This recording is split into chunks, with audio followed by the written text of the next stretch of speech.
The 2026 NFL Draft is just a few weeks away, and if your team is looking for an offensive player to fill a need, well, this class is pretty good. So in today's video, we are going to be looking at the top 10 offensive players in the 2026 NFL Draft. Hit the like and subscribe button if you're new and going to enjoy.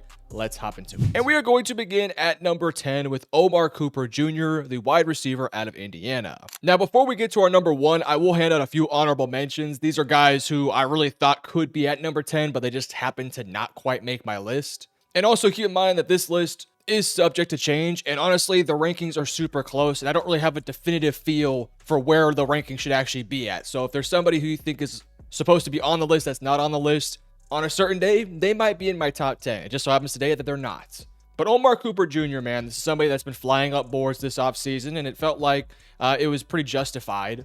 He had a really productive season for Indiana. I mean, over 900 yards, over 70 catches, runs a 4.42 at the combine. Obviously, Indiana wins the national championship. And, Omar Cooper had a really, really good football season. I think he's one of the smartest players in this class, one of the most reliable guys in this class. And there's a handful of these receivers in this class that kind of fit the mold of an Omar Cooper Jr. These guys who are probably going to play a lot in the slot, but have a little bit of some flexibility to play inside and outside. Omar Cooper, to me, has that flexibility. Again, I like him a lot in the slot. He is around 6 foot, so he's not this massive individual who can just wreak havoc on the outside, winning contested catches and just having a massive wingspan. He's a smaller-ish receiver, or around, I guess, like a little slightly below what you'd like for a boundary receiver, which is why you're going to play him a little bit more in the slot. His arm length is just average. It's not necessarily great. So again, contested catches, physical, lengthier corners could give him some issues. But he's a savvy route runner, very reliable hands.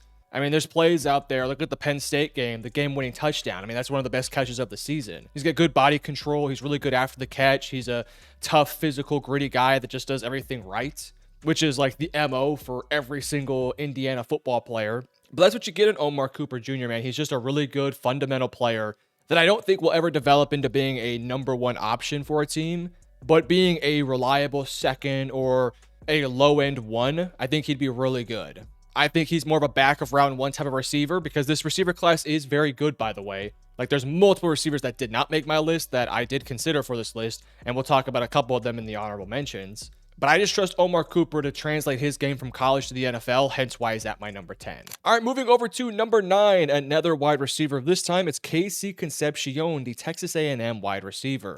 You guys know this one pains me to say it. Absolute hook 'em, gig 'em down. I don't know what they say, but look, take the bias aside here. Casey Concepcion is a fantastic football player. I mean, straight up fantastic football player. He is the most twitched up guy and the remaining of this list. There's a couple guys who are maybe a little bit more athletic, maybe at number 1. But KC is right up there with them, right? He's excellent with the ball in his hands. He's another one of these guys that's a little bit undersized. You're going to see him play a lot inside the slot.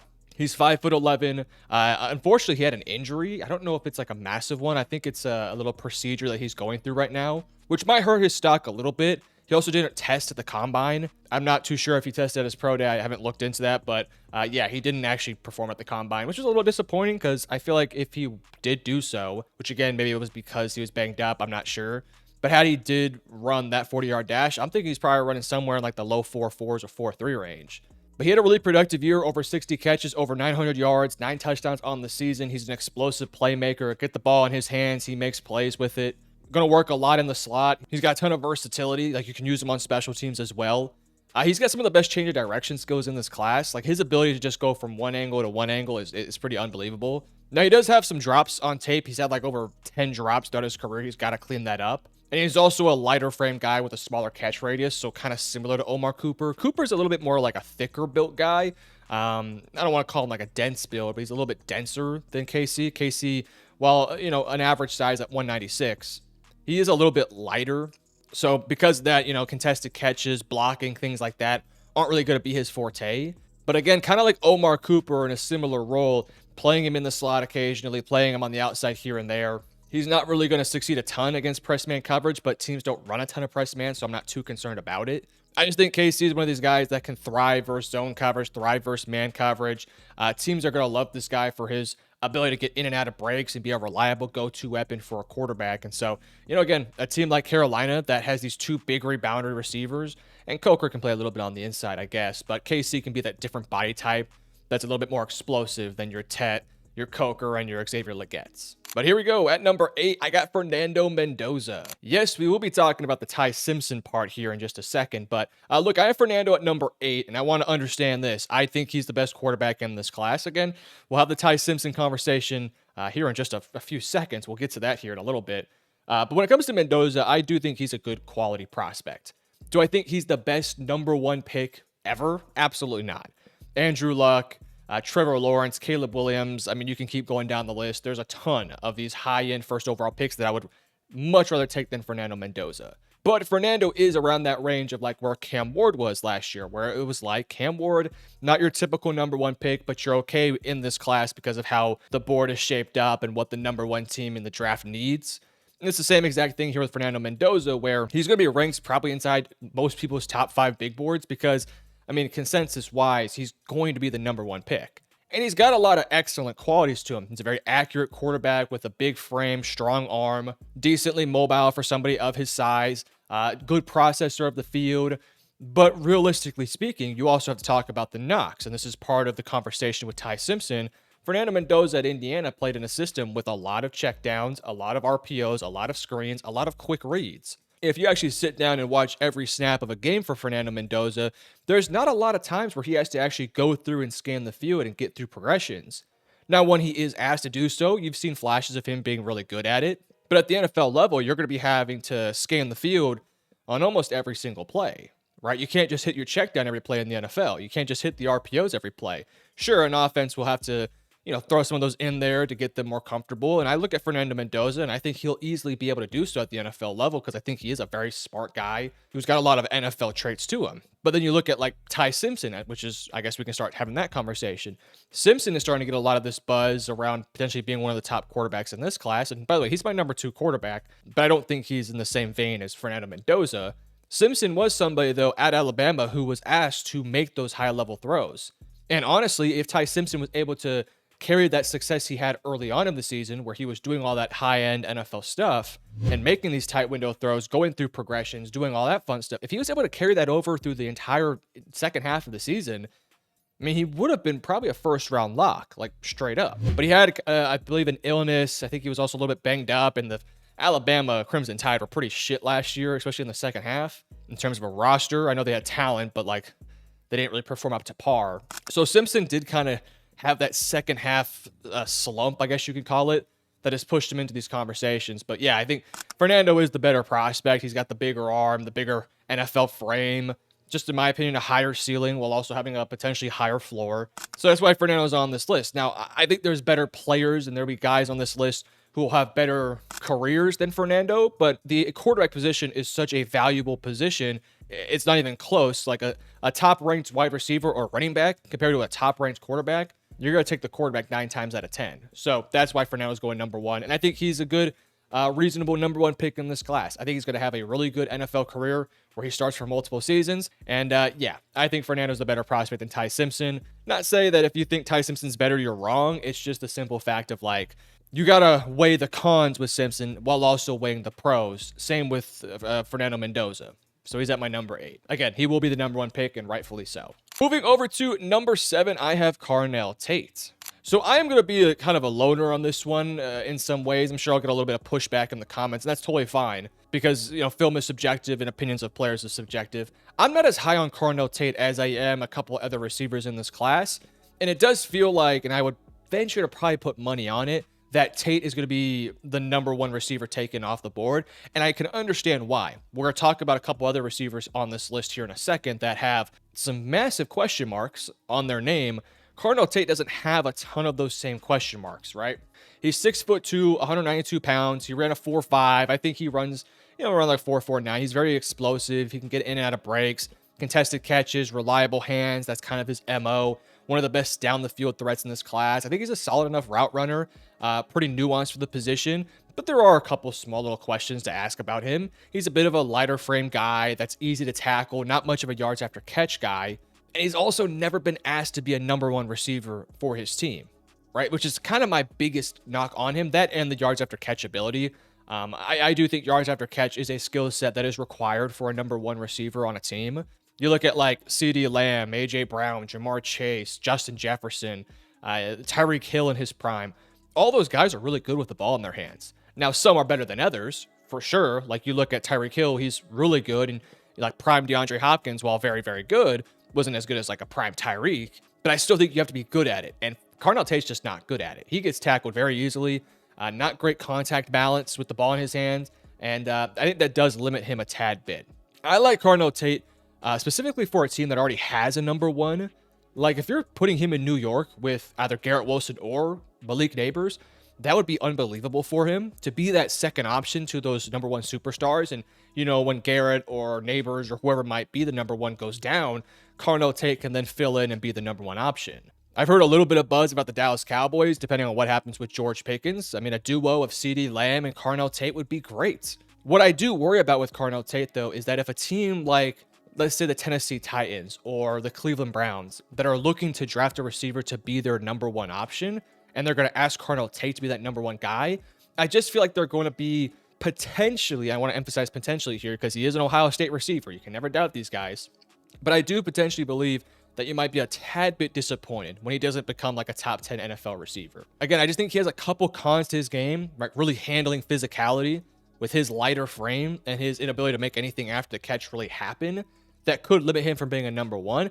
But as a high-end number two, I think he could be one of the best number twos in the league. So I'd be okay taking a top 10 pick on the guy, especially in this specific draft class where the receiver talent in this class, while very deep, does have some questions towards the top. I'm okay with Cardell being the number one receiver taken off the board. It's just I hope that we have our expectations set properly and we're not expecting him to become a Jackson Smith and Jigba, a Justin Jefferson type guy. If I'm wrong, I'll raise my hand and say it. He's in my top 10. He's a really good football player. I think he'll be great in the league. I just don't have him as high as some other guys. Then we get over to my number 6, and at number 6, we have Francis Maui-Noah, the offensive lineman for the Miami Hurricanes. Kind of like Cardell Tate, I am a little bit lower on Francis Maui-Noah. Now, that isn't to say that I think he's a bad player. I think that might get pushed a little bit here, but no, I like Francis, and I think he very easily could be the number one offensive lineman in this class taken off the board. I know there's some other guys too, like, well, I don't want to spoil anything, but there's a couple other guys who might be taken above Francis, but I think Francis is really good. Francis offers some versatility. I think he's got a ton of talent.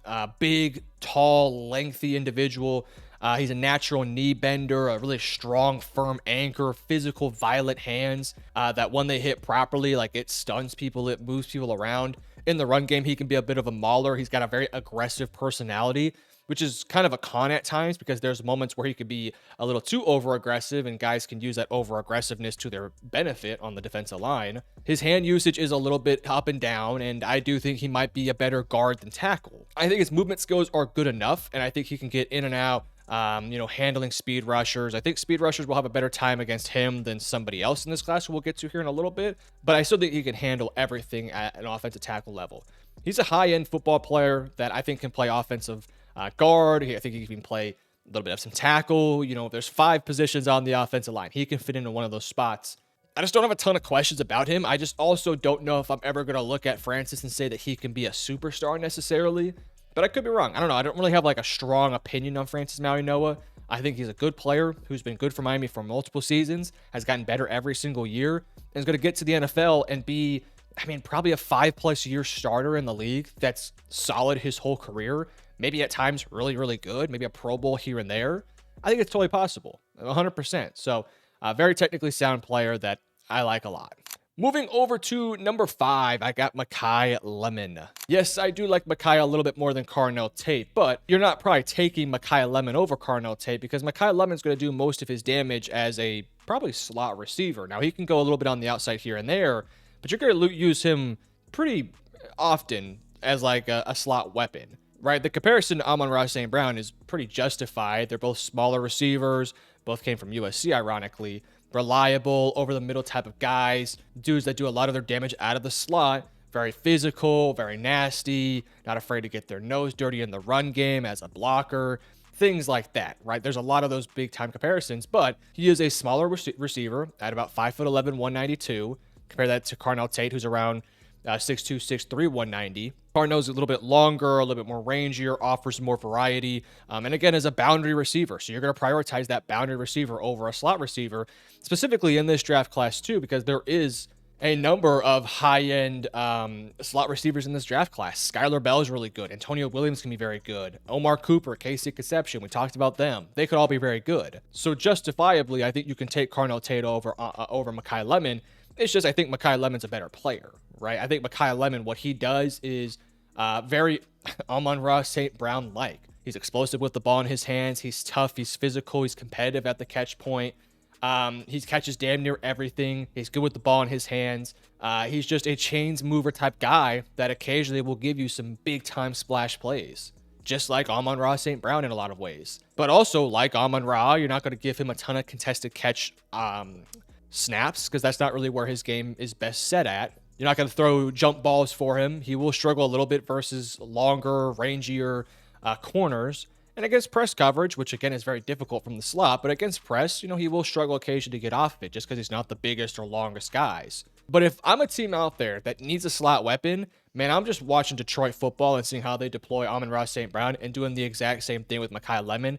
I think Mekhi Lemon, if used properly, could be, legitimately speaking, like a high-end number 2 to a very solid number 1 option for a team. Next up at number 4, I got Vega-Ioane. Yes, I got a guard at number 4. I've always been somebody who says don't draft guards early because I think you can find quality guard play in the 2nd and 3rd round. But I think my opinion of that has honestly kind of changed because we've now seen, it feels like a lot of these guards that end up being drafted early be like integral parts of your offensive line for many, many years.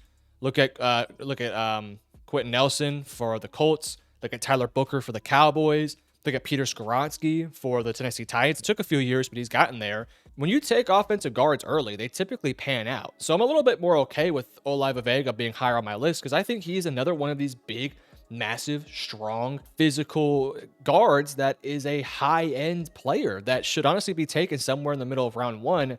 And again, I think he's going to be a starter in the league for multiple years. 6'4", 320. He's got really good foot quickness. He's long. He's lengthy. He's got some of the best grip strength in this class. He can handle speed rushers up the middle. He can handle bull rushers. He's very aggressive.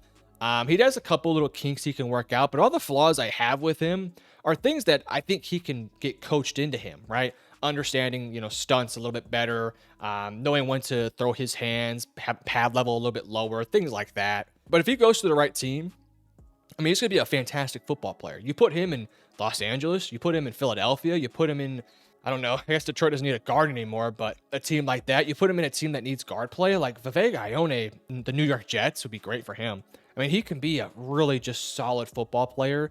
And in this class, I only have one true blue chip offensive player in this class. I only have one. And so when you're looking at this class, there's only one guy that you think you're hitting a home run on. Really what you're looking for are guys that are just good football players, guys that are going to be on your team for multiple seasons. We talked about that a little bit with Francis Maui-Noah and some other guys in this class. I think that's the exact same thing here with Vega-Ioane. I just think he's a good football player. And I know that's like a kind of a bad, I don't know, it's a bad, not necessarily the greatest analysis of a player, but I just think it's kind of the truth, right? He's a big, physical, strong football player that moves guys around in the run game.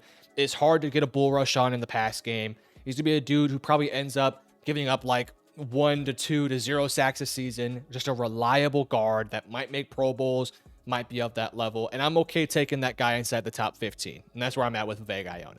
But then we get to my number 1 offensive lineman here, and it's going to be Spencer Fano, who's my 3rd ranked offensive player. I've liked Spencer Fano since the beginning of the season, and I haven't really wavered off my love and appreciation for Spencer Fano. I think he's somebody that can play all across the offensive line, play him at guard, play him at tackle, play him even at center. We've done some mock drafts in the past. We've actually taken Spencer Fano for like the Baltimore Ravens and say, kick him inside to play center. See if he can do that. Like, I think he offers that level of versatility. He's a really good athlete for somebody of his size. He ran a 4.91. And I'll put up the numbers here. You can see a 4.9, 140, a 1.72 10-yard split, 32-inch invert, 9 foot 3 inch broad, 7.3, 4.3 cone, and a 20-yard shuttle of a 4.67. This is somebody that's just, he's big, he's strong, he's lengthy. I know his arm length came out a little short at the combine, but I think I've heard since then that it's actually not that short, his wingspan and arm length. So I mean, even if it is a little bit shorter, I don't think he's like the Will Campbells necessarily of the world. Now, what will kind of hurt his stock a little bit is I do think his hand placement can be a little bit off sometimes. He's also going to play right tackle, like straight up right tackle. I guess you could try him at left, but he never hasn't really done a ton of left tackle work. Kind of like Francis Manoa, he can be a little over aggressive at time. He's a little bit lighter than Francis, and I don't think he's as strong as Francis. But he's got some of the best grip strength in this class. Like when he puts his hands on you, it's hard to get off this guy. I just think he's such a productive football player. And while he's not a blue chip prospect in my book, kind of like Vivega, kind of like Francis, kind of like a lot of these guys we talked about, he's just going to be a very quality starter along the offensive line. Like somebody that can be a multiple year starter who maybe makes a Pro Bowl here and there. I don't know if he's ever going to be in the same vein of a Penei Sewell type of guy or a Joe Alt type of guy, but he's going to be seen as a very good quality starter that you don't have to worry about for the foreseeable future. Which again, in this class, you're looking for those type of guys. And Fano's that versatility to play in multiple positions because of that lateral agility, because of his ability to handle power and handle, speed rushers. I think it's gonna be great. And one of the games that people go to as like a con for Spencer Fano is that Texas Tech game where he lines up versus David Bailey. And I don't know, man. I feel like Spencer Fano held his own in that game. I mean, it wasn't his best game, don't get me wrong, but those were two guys who are top 10, top 15 players in this class that were just going at it, going to war. And I thought at times Fano got the better of Bailey, and at times Bailey got the better of Fano. It just happens, against high-level guys. So, no, I'm not too worried about him. I think he's going to be a great player. Then we get to my number 2, and at number 2, I have Jordan Tyson, the wide receiver out of Arizona State. Now, yes, massive caveat with Jordan Tyson. Who knows if he's ever going to see the field? This guy just simply put cannot stay healthy, which is a massive shame because he is my number 1 receiver in this class. But I have to put a massive asterisk to his name. If he didn't have any injuries to his name, I would be giving him that blue chip title. I think so. Because I think he's a fantastic football player when he's on the field. The problem is he's constantly injured. Hell, he's injured at the very moment. He's not running. He's not moving. He didn't do anything at the combine besides just sit there. And so it's tough for me to spend a probable top 10 pick on a guy that simply put can't stay healthy. If you can't stay healthy, that's tough. The best ability is availability, and I think that's the case with Jordan Tyson. But Jordan Tyson does bring a big frame, good size, good length. Now, can win a couple contested catches here and there. Not as good as Carnell Tate, but he can do a little bit of it. Good mover, nuanced route runner, understands, head fakes, understands leverage. I think he makes quick, sharp cuts. At times, he'll round off his routes a little bit, but I think that's more so when he's just kind of being a little lazy. I think if he's really on top of his stuff, he can really get to that. Down the field, he's not as good as Carnell Tate, but I do think he's good enough that he can do a couple things down the field. He's just a really good football player. He's slippery. Man, he reminds me so much of like the modern day receivers, right? You look at Jackson Smith and Jigba, you look at Justin Jefferson, those type of guys.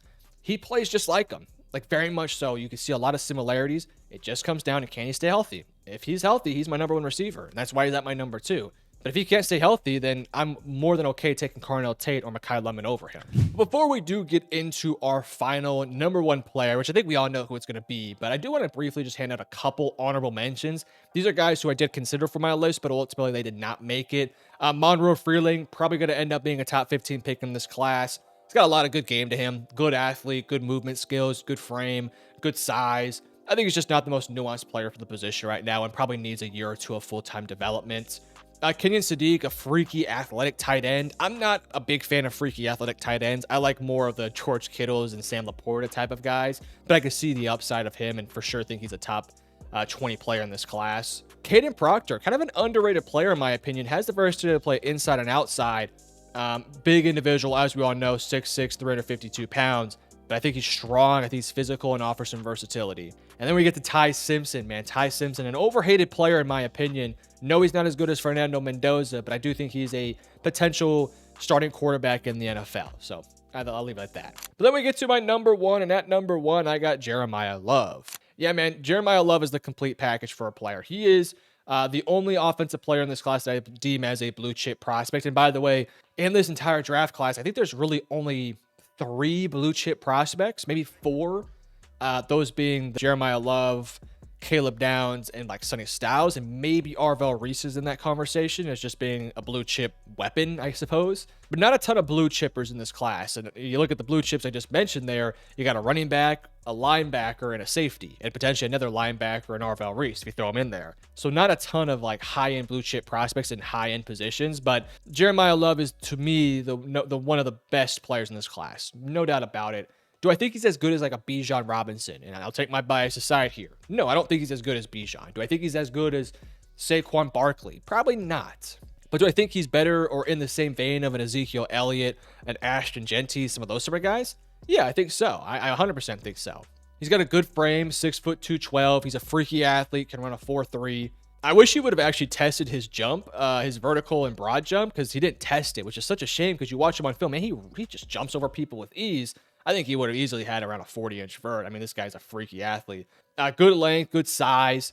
I think he's got upside to be a decent receiving threat. I don't think right now that's necessarily his pro right now. I think he's not really the most nuanced route runner. So he's not going to give you like a Christian McCaffrey or even like a Bijan Robinson, who's kind of an underrated receiver, in my opinion. He doesn't have that to his game, but I think he can get there where he can be a productive receiving threat out the backfield. But as a runner, man, like he's tough to bring down. Excellent contact balance, home run threat, sees the field properly, knows how to set up blocks, knows when to bounce it to the outside. Works in both zone and man. Very patient behind the line of scrimmage. I mean, he's just, I don't want to say he's a flawless player, but he's just a really great running back. Now, pass protection is not great, which maybe knocks him down a tad bit from like the Saquons and Ezekiel Elliott's of the world. But I don't know, man. He's just such a good football player that I can see why he's probably going to be a top 10 pick. And I know it's a running back, and that's why it's like, can we take a running back in the top 10? I can if it's Jeremiah Love. So that's where I stand with him. But yeah, man, that's my top 10. Again, depending on the day, there might be a couple other guys that make my top 10. But as of right now, that's my list. So you guys let me know in the comment section below. What are your thoughts? I also did a top 10 defensive players a few days ago, so check that out. And if you're new here, hit that like and subscribe button. Check out my website, firstand10.net. It's an off-season website where you can see all my rankings and things like that. So yeah, hit the like and subscribe button. Have a good day.